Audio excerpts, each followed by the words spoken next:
Ha llegado el momento de escuchar la palabra de Dios.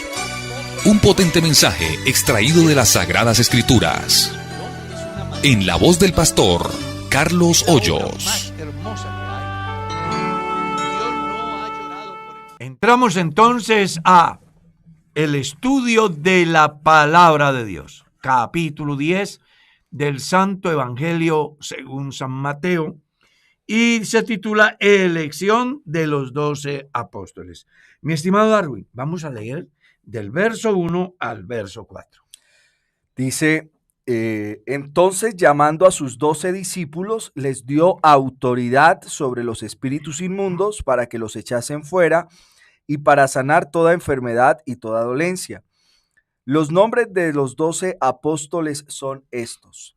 Primero Simón, llamado Pedro, y Andrés su hermano, Jacobo hijo de Zebedeo y Juan su hermano, Felipe, Bartolomé, Tomás, Mateo el publicano, Jacobo hijo de Alfeo, Lebeo por sobrenombre Tadeo, Simón el cananista y Judas Iscariote el que también le entregó. No sé si usted que acaba de leer ahí encuentra algo que es muy importante en el párrafo, porque si algo me llama a mí la atención es la coherencia de Jesús en su proyecto ministerial.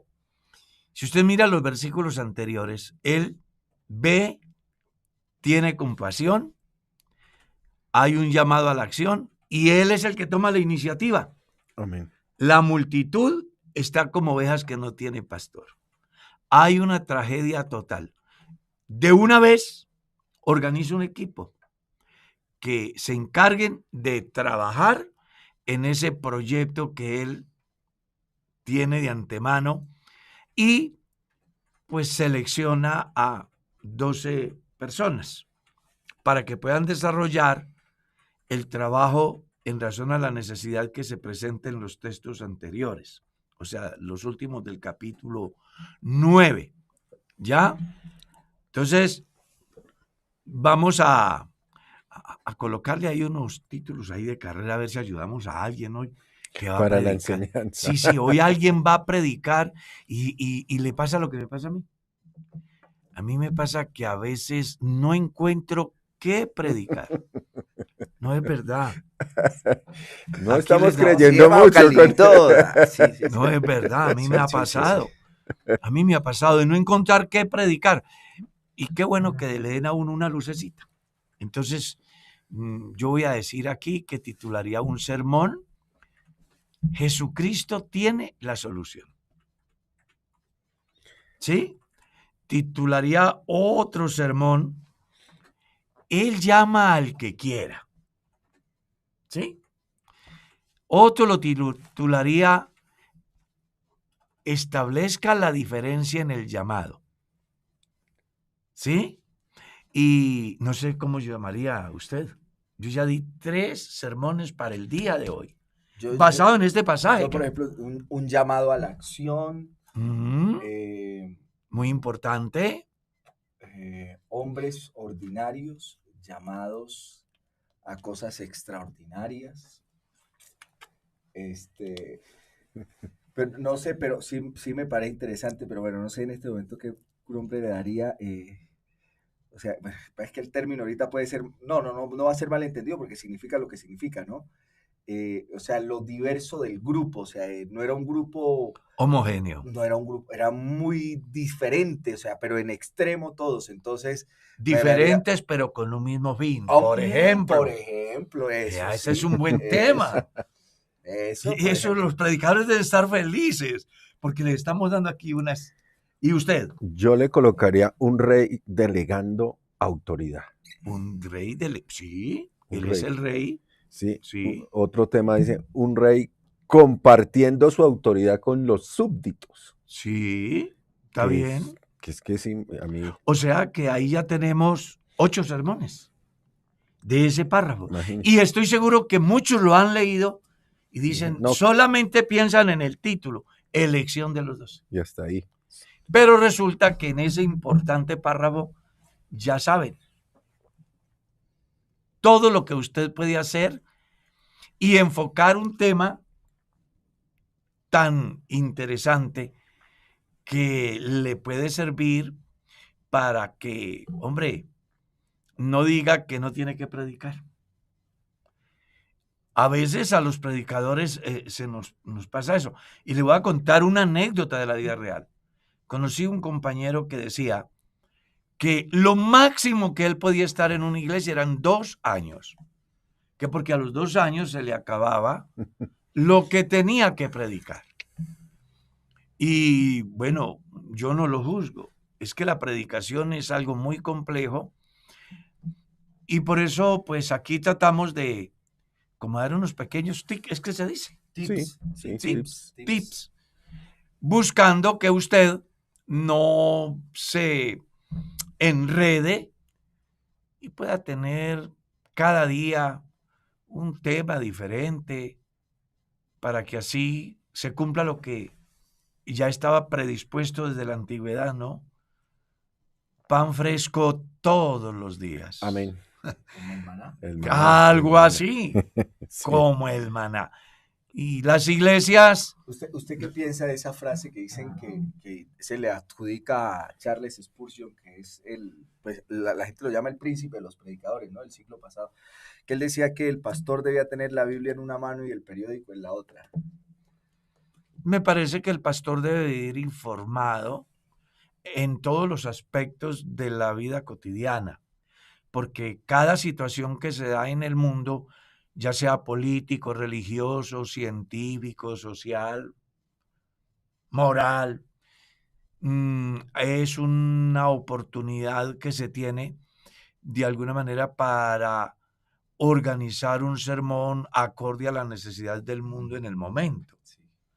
Hoy no podemos pensar que la condición social en los días de Jonás es la misma condición de los colombianos hoy, por ejemplo.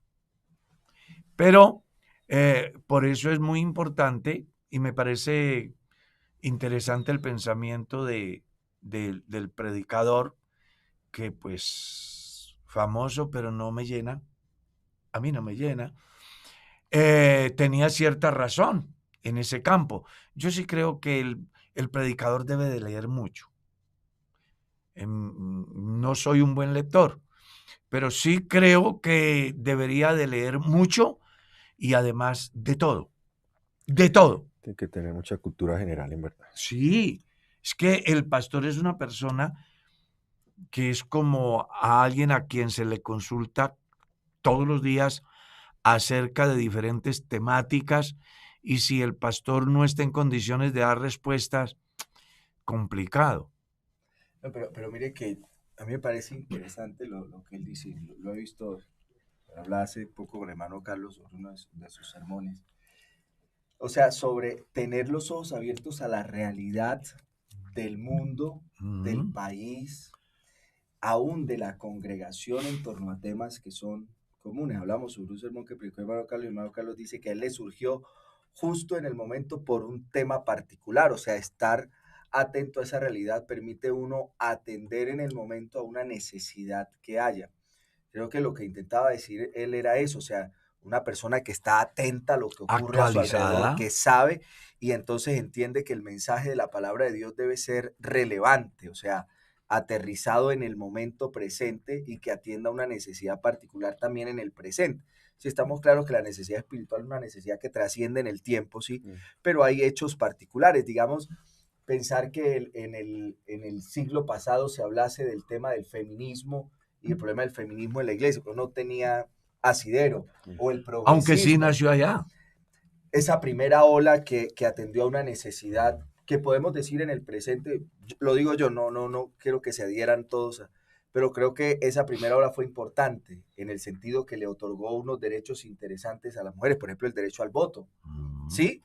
Eso creo hasta el gobierno de Rojas Pinilla las mujeres no eran ciudadanas. Exacto, pero entonces en el presente, o por ejemplo ideología de género no era un tema importante, pero ahora sí, entonces hablo de eso, de la relevancia de la palabra traída al presente, y eso es lo más interesante de la palabra de Dios. Es que Jesús dio una muy, pero muy valiosa enseñanza en la práctica. si usted mira a Jesús, su actuar siempre fue diferente según el auditorio, Claro. ¿ya? Porque él aprovechó la coyuntura. Y el mismo Pablo, uno mira a Pablo entre los griegos y descubre cómo hay un enorme Cómo santuario. conocía la poesía griega. Todo, el tipo vivía religión. informado, todo. Y tan detallista para lanzar el mensaje al Dios no conocido, después de haber mirado un escenario donde hay más de 35,000 dioses, hay un espacio que dice al Dios no conocido, dice, esta es la oportunidad. Entonces yo sí creo que el predicador debe de estar informado y debe de darle el enfoque a la enseñanza acorde a la necesidad que se presenta en el escenario. Un escritor muy interesante que habla acerca de homilética, él dice que cuando yo voy a hacer un sermón, debo de hacerme 3 preguntas. ¿Qué voy a predicar? ¿A quién le voy a predicar? ¿Y por qué voy a predicar? Amén. Son 3 preguntas que debe de hacerse todo predicador antes de hacer un sermón, no sin antes haberle echado el Consultar. combustible, que Amén. es la oración, que es la oración. ¿Ya? Creo que el punto de partida para un buen sermón está en hablar con Dios para que lo guíe y que en ese proceso se haga esas 3 preguntitas. Y yo creería que esa conexión constante con Dios, que es lo que usted llama combustible, es lo que permite que el predicador tenga la visión afinada alrededor de lo que se acerca de la requiere. necesidad que hay. Y lo que dice usted, me genera acá es un ejemplo. Uno ve, por ejemplo, Vamos a entrar en una clase de la homilética aquí. conversación de Jesús con Nicodemo. Sí, Amén. Jesús utiliza un lenguaje distinto. En cambio, uno lo ve enseñándole a las multitudes con el lenguaje de ellos. Por eso la Biblia, hay gente que dice, bueno, pero los evangelios tienen un lenguaje agrícola. Claro, Jesús entendió que la comunidad a la que él le iba a predicar era una comunidad agrícola que iba a entender, aunque luego cuando habla acerca de las parábolas dice que es para que oyendo no entiendan.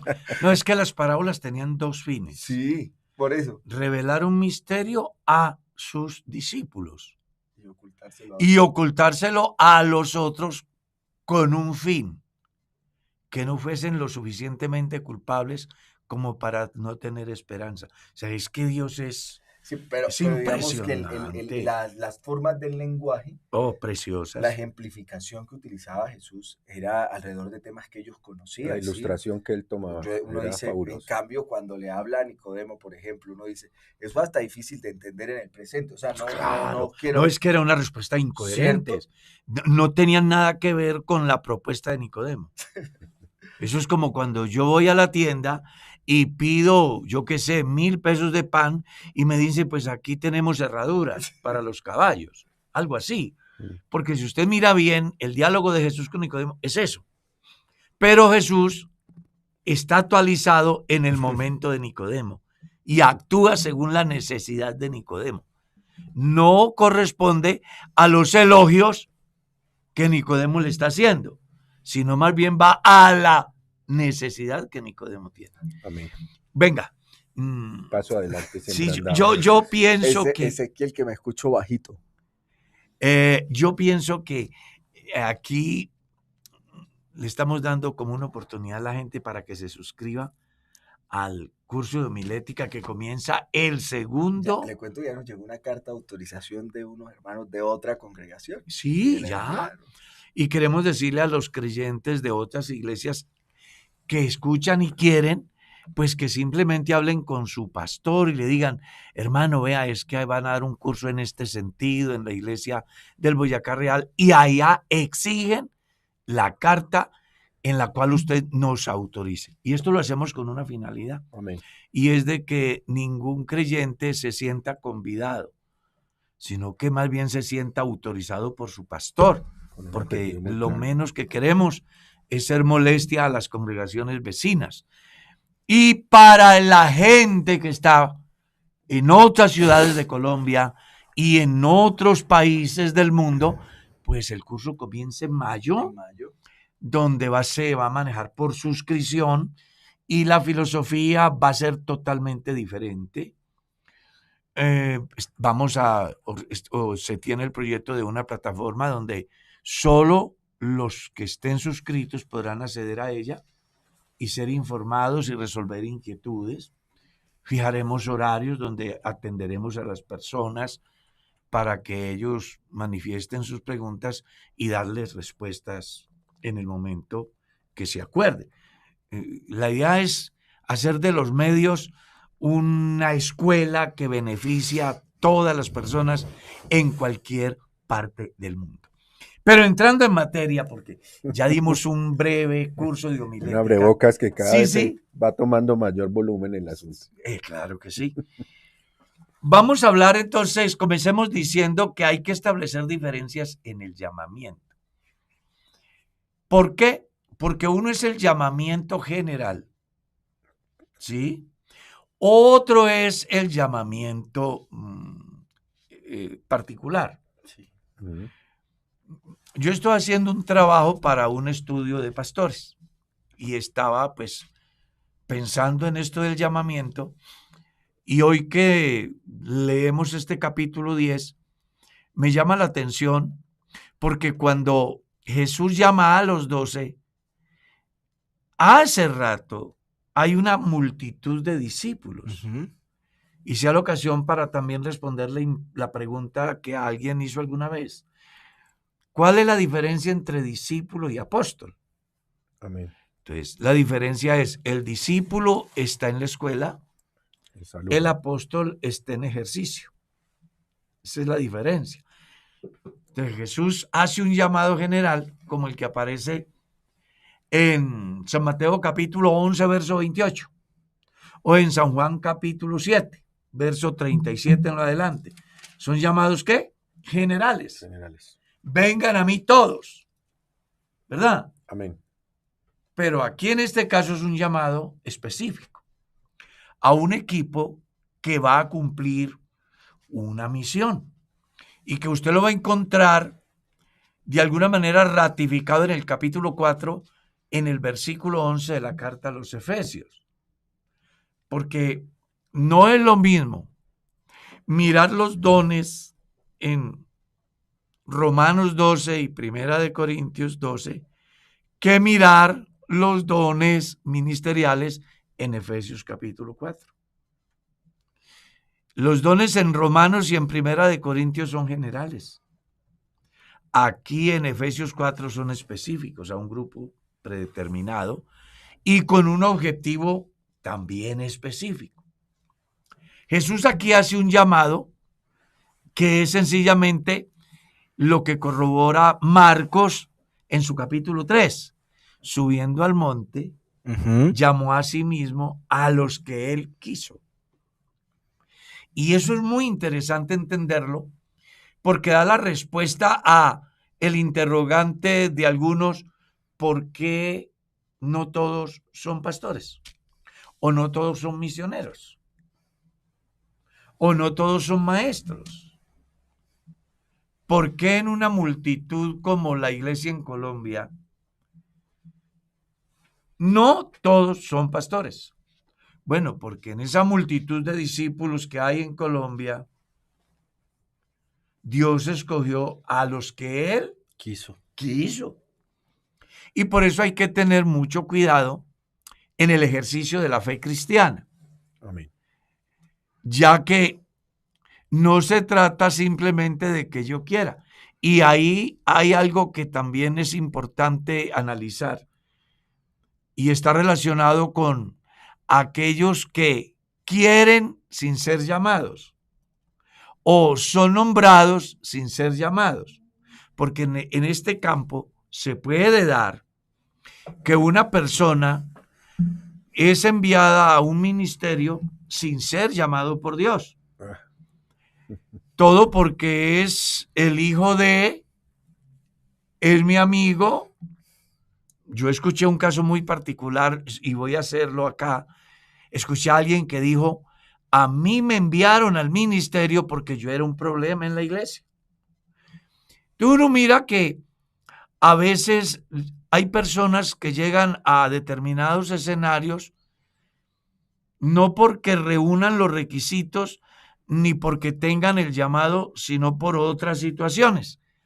Y cuando ese fenómeno se da, se puede presentar la deserción, es que se dice, de esas personas, porque cuando enfrentan el momento definitivo donde se pone a prueba su ministerio, entonces se sienten incapaces, vulnerables y al final deciden regresarse. Y yo se lo digo porque como pastor yo atiendo gente, desde pastores hasta el más humilde creyente, y a mí me han hecho interrogantes, me han llamado para decirme, pastor, yo estoy en un lugar, he pensado renunciar. Yo le pregunto, venga, pastor, ¿y por qué va a renunciar?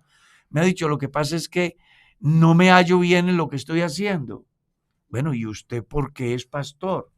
No, en la iglesia, pues, el único que predicaba era yo y el pastor pensó de que yo podía ser un pastor y había una necesidad y me postuló y me enviaron, pero realmente esto no es lo mío. ¿Cómo detectó él que no era lo suyo? Cuando enfrentó la adversidad. Entonces yo siempre he creído que el liderazgo de un pastor se fortalece frente a la adversidad o se desvanece frente a la adversidad. Y eso nos ha ocurrido a la mayoría de pastores que Dios nos ha dado la oportunidad de seleccionar un determinado personaje para una misión tan importante como es el santo ministerio, que nos pudimos equivocar. ¿Ya? Porque más allá de todo lo que yo comento acá, yo también quiero que las personas sepan que yo también me he equivocado. Yo he postulado personas convencido de que tienen el perfil. Lo he hecho de manera objetiva. Sin embargo, me he dado cuenta que cuando están en el campo, pues vienen problemas. Y entre ellos, pues quiero contarles una anécdota que lo viví, que fue muy interesante. Había un creyente que era muy buen predicador en la iglesia, muy activo, muy carismático. Pero a veces esas cualidades pueden engañar al pastor superior, porque al final al pastor le puede pasar lo de Samuel. Ve la apariencia, pero hay uno que ve el corazón, ¿cierto? Las apariencias se engañan. Las apariencias se engañan. Entonces, a pesar de ciertas situaciones, yo lo he postulado al ministerio y lo han aceptado y él se ha ido a predicar. 15 días después de haberlo enviado, me llama y me dice, pastor, ¿cómo hago para organizar un sermón todos los días? Y bueno, pues estudie la palabra.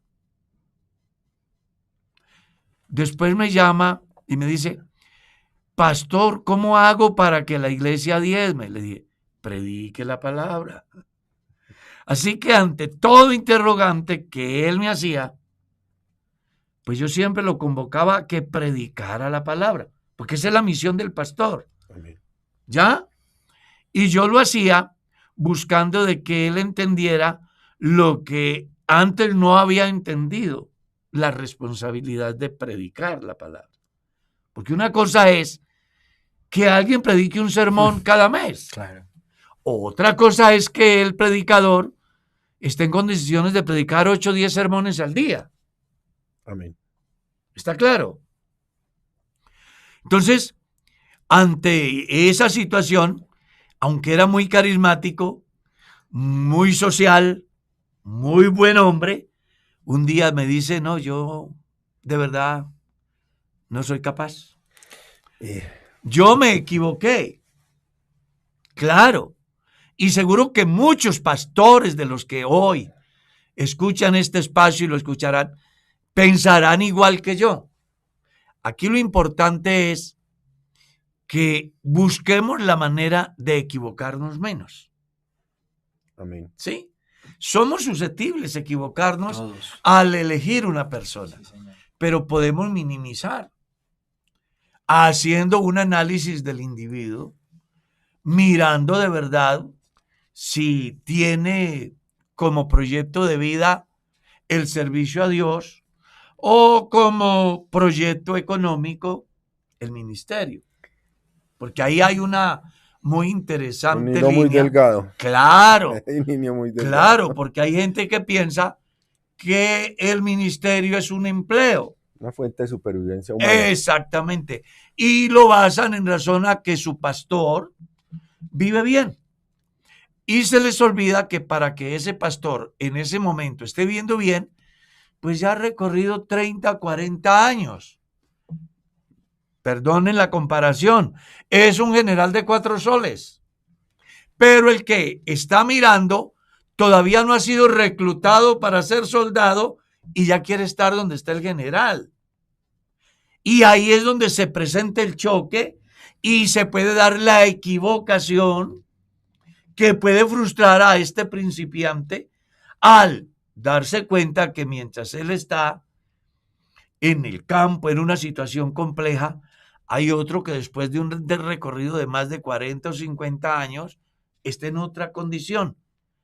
Y aquel que comienza ya quiere estar donde ha llegado el otro que está terminando sus días.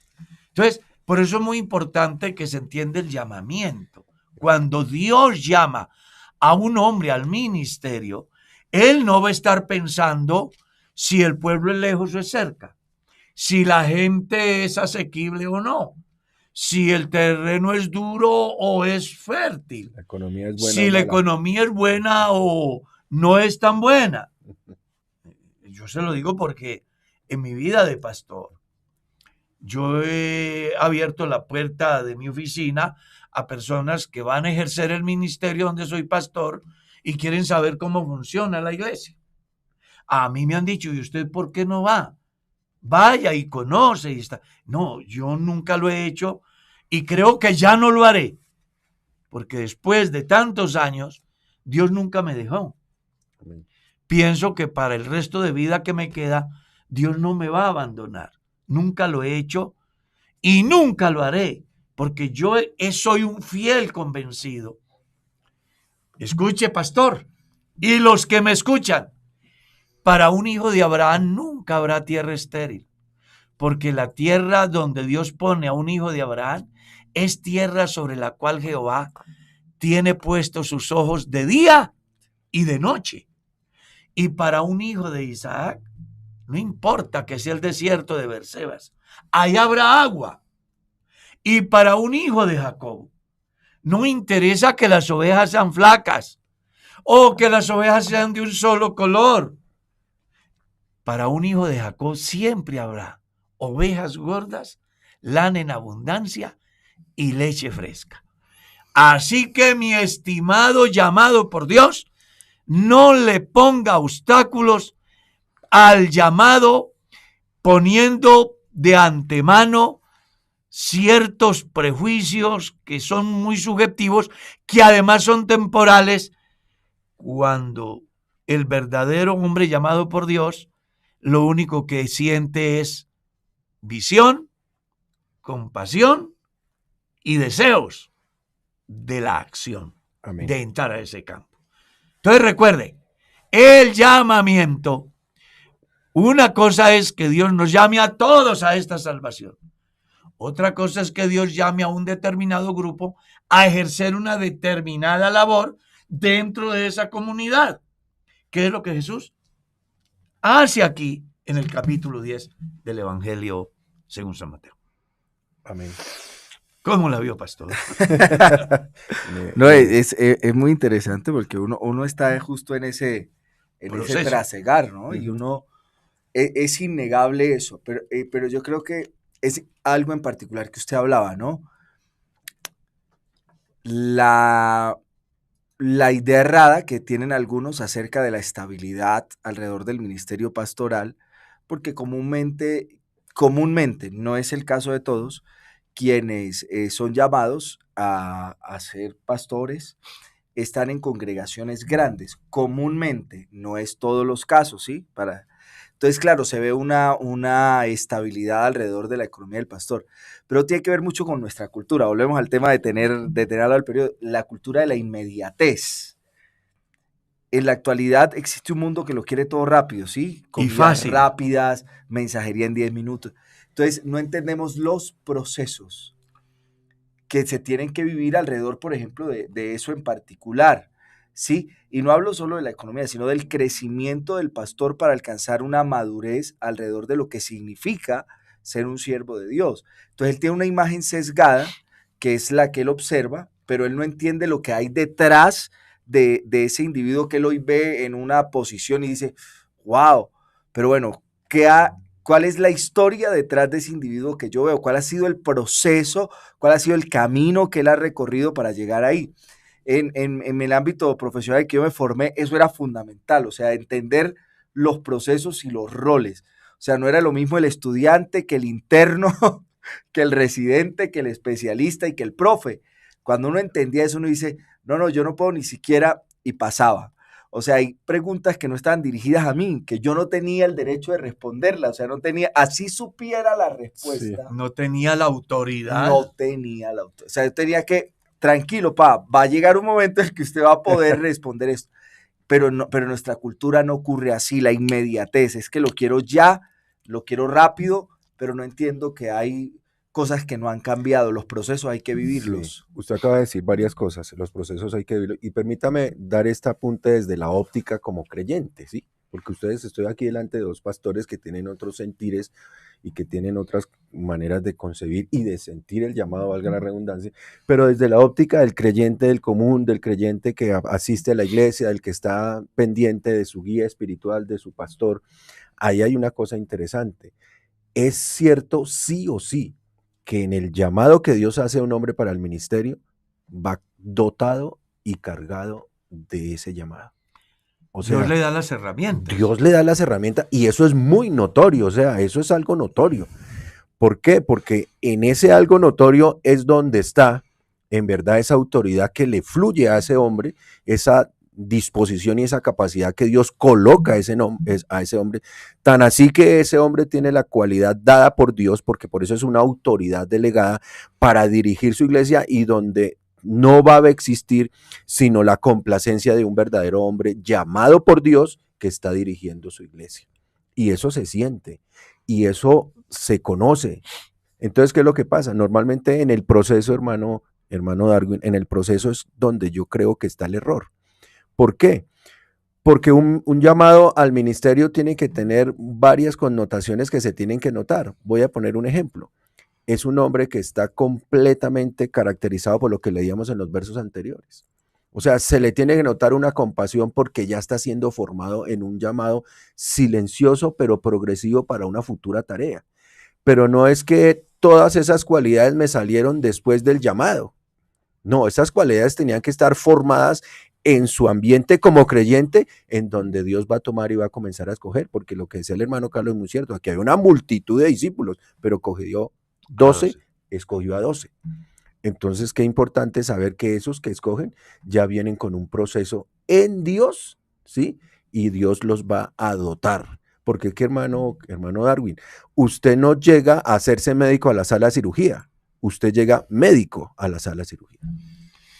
Hay algo que es bien interesante tener en cuenta. Yo recuerdo que un día se dio una discusión muy interesante entre pastores. Y la discusión radicaba en las desigualdades que, entre comillas, se dan.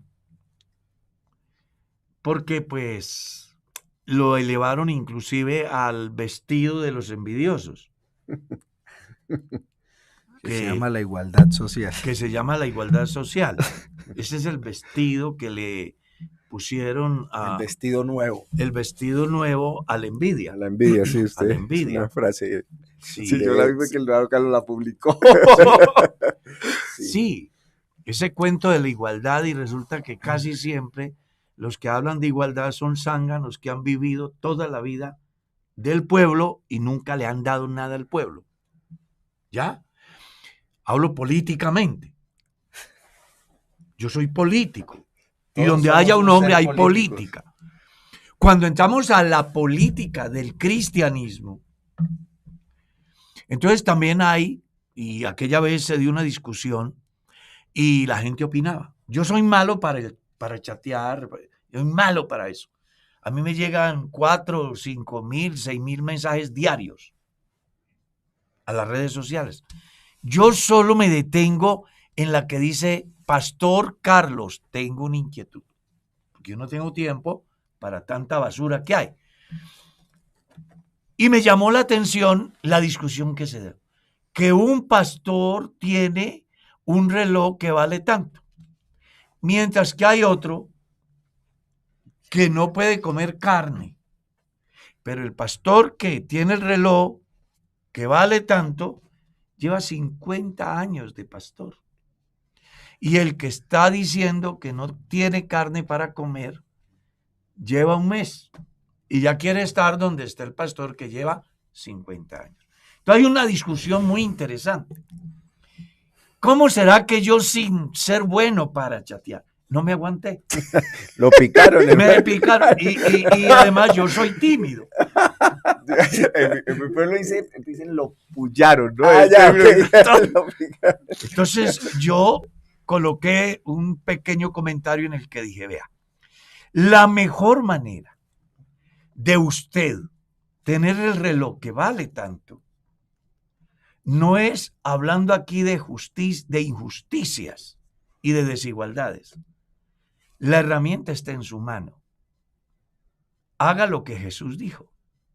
Vaya al río, saque el pez, ábrale la boca y ahí hay para usted y para mí. La lección que yo traté de dar aquel día fue, dejen de estar sufriendo porque Dios bendice a otro, cuando usted tiene la misma posibilidad. Vaya al río, saque el pez, ábrale la boca y ahí hay para usted y para mí. La enseñanza que yo quería transmitir era, el río son las multitudes. Amén. Vaya, predíqueles que cuando ellos lleguen a la iglesia, entonces habrá ofrenda y también habrán diezmos. Que era la discusión que se daba y que generaba el argumento de las desigualdades e injusticias.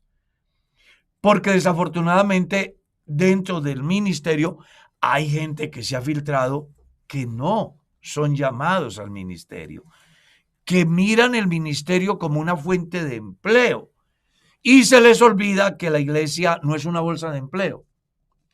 La iglesia es el cuerpo de Cristo y Dios escoge a los que Él quiere. Amén.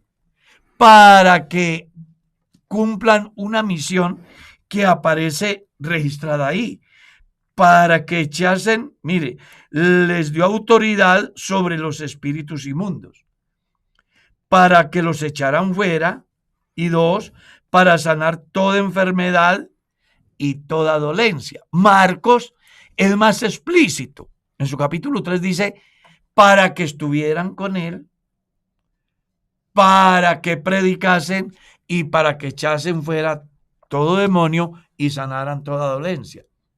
O sea, Dios en ese grupo escoge un grupo selecto para que cumpla una misión.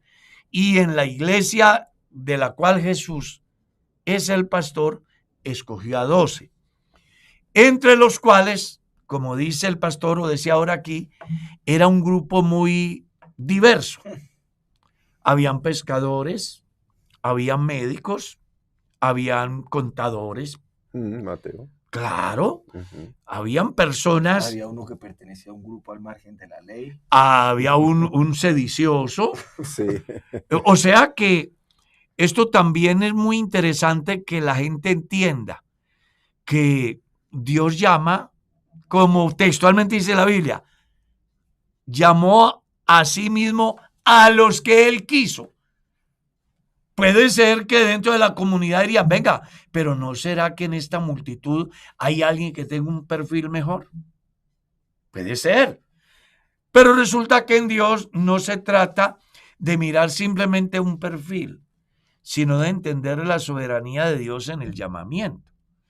Porque uno mira y y cuando las personas quienes tienen la potestad de servir de colador para dar paso a la persona que ha de ejercer un ministerio y no es lo suficientemente objetivo, puede pasarle lo de Samuel.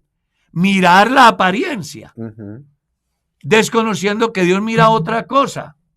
Y es ahí donde, por ejemplo, creo que ya, aquí hablamos algún día sobre eso, como yo, como pastor, le digo a un compañero que ejerce una autoridad superior en un distrito y le presento un joven de la iglesia, gran muchacho, hoy es pastor.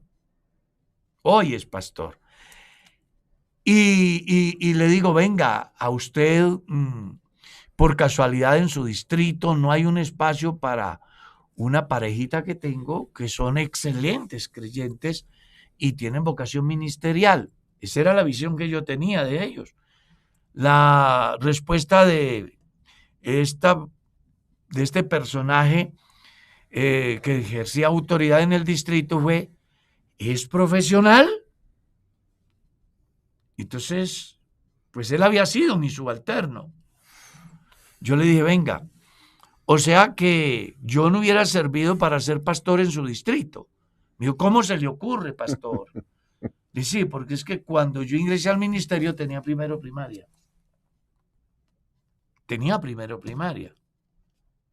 Entonces, ahí es donde entra a jugar un papel muy importante la objetividad. Mirar más que la apariencia el llamamiento que Dios puede hacerle a un hombre. Y que es visible, como lo planteaba el hermano Mauricio ahora, a través de unos antecedentes que se llaman visión, compasión y acción. Que eso es fundamental. Eso va a ser fundamental. Y eso, uno mira, por ejemplo, Pedro, entre los apóstoles, siempre se destacó porque él a toda hora estaba metido en el cuento. Iba adelante. Y quería anticiparse a los acontecimientos. Dice Jesús, caramba, este tipo lo pueden dar trompadas, pero genera revolución. ¿Ya? Y de eso se trata, que las personas a quienes Dios llama, pues vengan con unos antecedentes dentro del ámbito cristiano. Amén. Que le den luz verde al pastor que lo administra para que éste lo pueda postular a ese conducto regular que son los directivos y después de un examen en todos los aspectos, porque quien ingresa al ministerio, yo no sé si a Darwin le pedirían, por ejemplo, el certificado que da de, ¿cómo se llama? Que da la Procuraduría General de la Nación, antecedentes disciplinarios, sí. Porque la iglesia, en razón a ciertas situaciones que ocurrieron en el pasado, llegaron a una conclusión. Venga, no podemos darle paso a una persona que puede tener unos antecedentes muy graves y que no los ha resuelto. Que están abiertos todavía. Y entonces, aunque él es un gran hombre, un buen hermano, pero mañana puede ser el medio para un escándalo que no queremos que se dé. Entonces, hay una cantidad de cosas que se tienen en cuenta. Sí. Pero yo quisiera decir alrededor de los nombres de los 12 que él escogió, es que hay varias cosas interesantes, ¿no? Uno, lo heterogéneos que eran, ¿sí? Eso nos da luz acerca de que de algún modo no existe un modelo único para aquellos a quienes Dios llama. Dios ve cosas que nosotros no vemos. Dios llama a ricos y a pobres. Dios llama a preparados y no tan preparados. Dios llama a campesinos y a citadinos. Dios llama a quienes tienen una concepción de orden político muy distinta entre unos y otros. Por ejemplo, estaba Simón el Celote, que era el cananista, era un partido político. No estamos distantes de decir que era un grupo al margen de la ley. Cuando usted lee la historia de esos 400 años de silencio. Si lo contextualizamos, era un grupo de izquierda. Sí. Y que usted todo lo que el otro hacía no le gustaba. Y si usted se encuentra entonces a Mateo, Mateo era un representante Del Estado. del Estado ante la sociedad. Usted se encuentra a un pescador como Pedro y su hermano, y entonces usted ahí va viendo que somos distintos. Amén. Y eso hace parte del trabajo que Dios quiere hacer con cada uno. Dios ve lo que otros no son capaces de ver y trabaja en nosotros de una manera muy particular. Porque a veces están unos que se creen demasiado preparados para, y otros que se creen tan insignificantes que creen que no pueden, ¿no? Pero Dios tiene la capacidad de llamarte desde la condición en la que estás y hacerte a la manera que Él quiere hacerte. Solo hace falta tener la disposición para que. Y uno observa cómo Dios trabaja en ellos. Se toma el tiempo de discipularlos durante 3 años. Es decir, lograr eso toma tiempo. Pero claro. Y es entender, ¿no? Esa cercanía de ellos con su maestro les permitió llegar a ser un grupo homogéneo en relación con la misión. Pero uno sigue observando que en las personalidades de cada uno de ellos habían diferentes características de sus temperamentos. Uno observa justo medio segundo antes de que capturen a Jesús, a Pedro sacando su espada y cortándole la oreja a Malco, y uno dice, pero hombre, duró 3 años, ¿y de dónde sacó esa espada este hombre? ¿De dónde la tenía? Sí, uno observa que Judas, a pesar de haber compartido 3 años con Jesús, y de tanta confianza.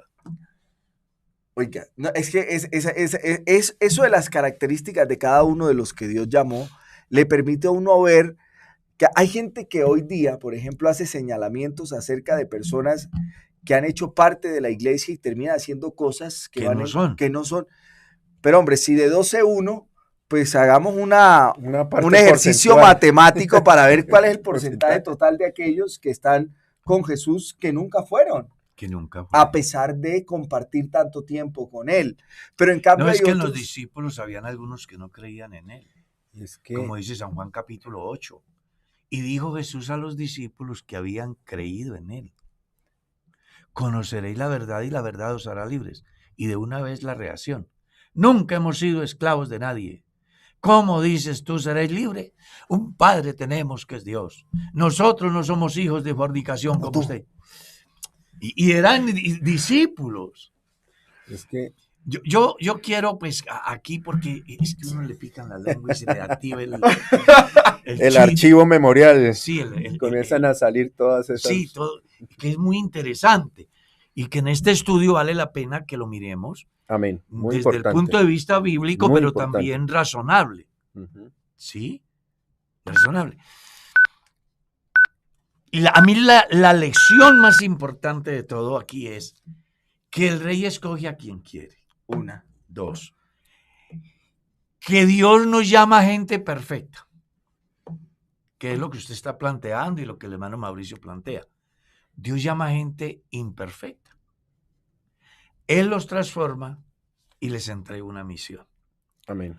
Que puede ser lo que a alguien le está pasando. 3. Un aspecto muy importante del cual hace alusión Darwin: aquellos que están súper calificados para ser pastores, que dicen que creen, que piensan que se las saben todas. Y otros que dicen: yo no sé nada, no soy digno. No sé ni hablar. No sé ni hablar. Y resulta que en el ejercicio del ministerio hay 3 complejos que el pastor no debe de tener. 1, complejo de superioridad. 2, complejo de inferioridad. Y 3, complejo de culpa.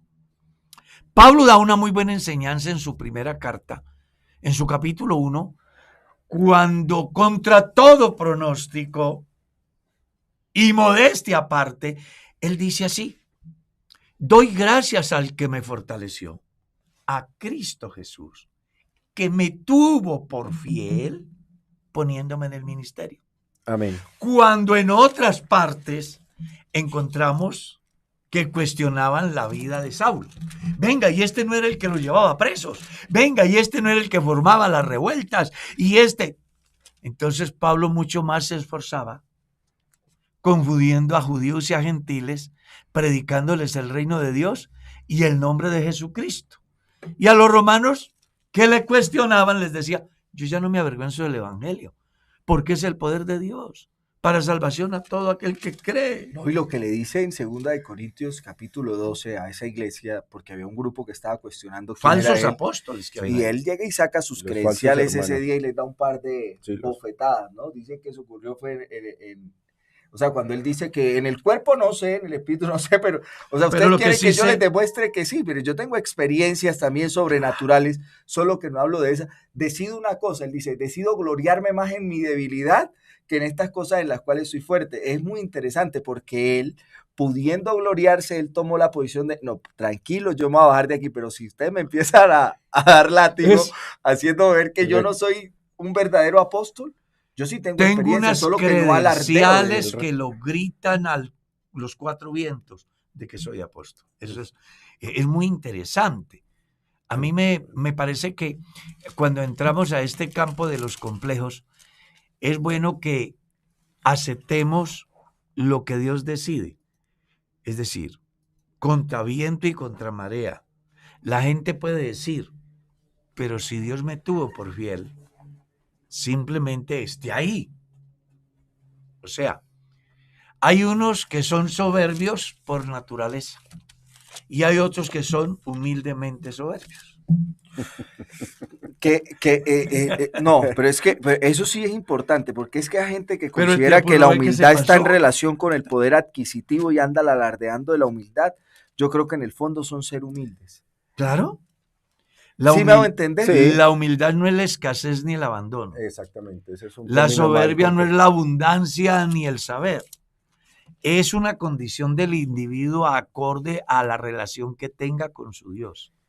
Ahí es donde uno puede ver que hay unos humildemente soberbios Eso. y otros que están muy alto, pero son de verdad personas humildes. Yo conozco gente así, pastores así. Yo me he encontrado con pastores que tienen una hoja de vida impresionante, pero que son tan del pueblo como el pueblo y que huelen a oveja como oveja. Hay otros que uno sabiendo de dónde vienen, están tan arriba que estigmatizan a otros que están de pronto un poquito por encima. Es muy complicado. Entonces, aquí, para concluir esta importante temática del Y llamamiento, que va a estar larga en todo el estudio que vamos Claro, a comenzar en va- capítulo 10. claro, vale la pena que tengamos por lo menos 3, 4 aspectos importantes. El rey elige al que quiere. Amén. Puede usted estar de acuerdo o no estar de acuerdo, pero Dios lo elige. Ya. Yo fui a una iglesia y escogí a una persona para el santo ministerio y, perdonen el término, la iglesia se incomodó conmigo porque veían que ese muchacho era un loco, que parecía un caballo Desbocado. desbocado, y exactamente así lo era. Yo iba con él en el carro y él, ataque por aquí. Le dije, más despacio, mijo, no corra tanto. Yo lo freno. Pero Dios me usó y lo hemos enviado al ministerio. Hoy es nada más y nada menos que el director de la Fuerza Pública a nivel nacional. Entonces, la gente puede cuestionar, pero Dios llama. ¿Y qué vamos a hacer? Yo era el analfabeta y el menos indicado en el pueblo, en la comunidad. Pero Dios me llamó y ¿qué Así vamos es. a hacer? Entonces, Dios llama a quien quiere y lo capacita. Eso es importantísima esa palabra, Cierto. hermano Carlos. Y lo hace porque Él es el rey, Él es soberano y sus decisiones son incuestionables. Punto de partida. Los llamó con un fin, Con de un predicar, de tener autoridad sobre demonios y de hacer un trabajo que beneficiara a la comunidad en el campo de la salud. Les dio autoridad sobre toda enfermedad y toda dolencia. Amén. Y 3, algo que es muy interesante, es que reúne un grupo heterogéneo.